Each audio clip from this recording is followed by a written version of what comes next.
Now let's talk a little bit about why product management matters. Bringing products to market has gotten a lot more complicated over time.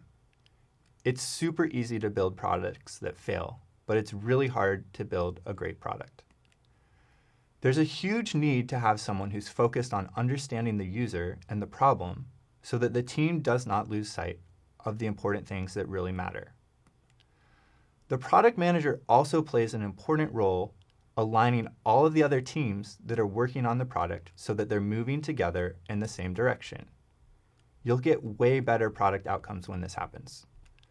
One of the most important things that product managers do is to identify and define what problems the team should solve. It's not quite that simple though. Solving problems alone isn't enough. There's really an infinite number of problems out there that you could solve. It's important to make sure that you're solving the right problem. Not all problems are worth solving because they won't be successful products. Product managers make sure that the team builds something that people want. This means you're solving a real problem for real users. Google Glass is a great example. The technology itself is amazing and quite impressive. Essentially, the team had miniaturized a cell phone into something so small that people can wear it on their face. But at the end of the day, Google Glass didn't really solve any problems for users. There was a lot of excitement around the product and some skepticism, but it wasn't clear why you actually needed the product. You'll also want to make sure that the problems you're solving create value for users and the company. This means that your users will find enough value in your product to be willing to exchange some type of value. Two of the most common types of value exchange are users paying directly for your product or users being willing to see ads in your product. Another common pitfall here is sometimes teams create value for a niche group of users.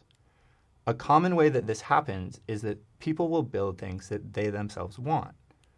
Often the product that gets built doesn't solve a need for enough people to create a viable business. Product management also plays an important role in connecting various functions and teams across the company.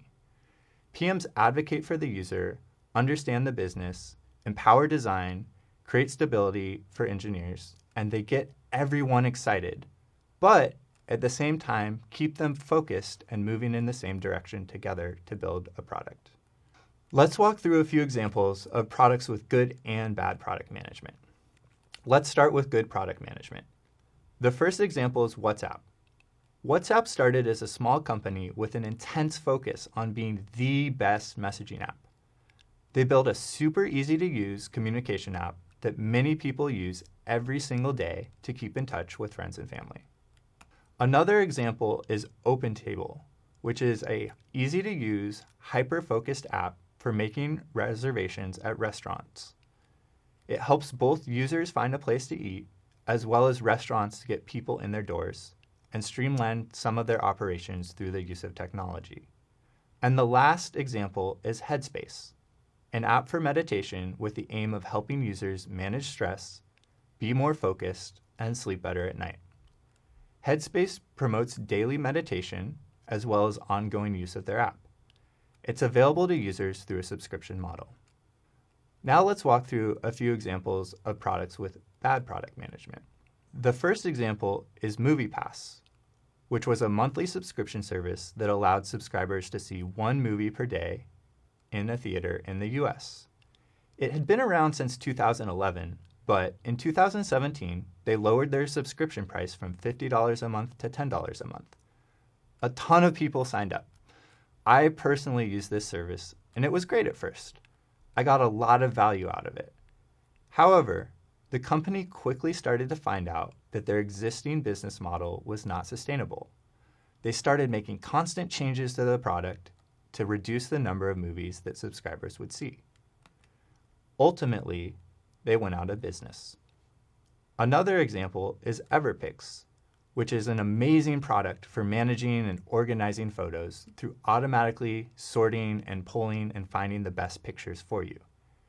This app was beautiful, and it's very clear the team spent a ton of time perfecting it.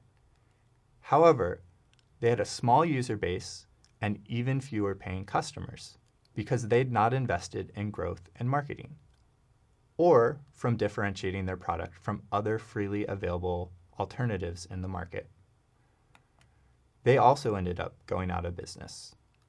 And the last example is Google Wave, which was a product from Google that was supposed to be the future of collaboration. Imagine a product that combined Gmail, Calendar, Google Docs, Hangouts, and Blogger. But that's still only half the product.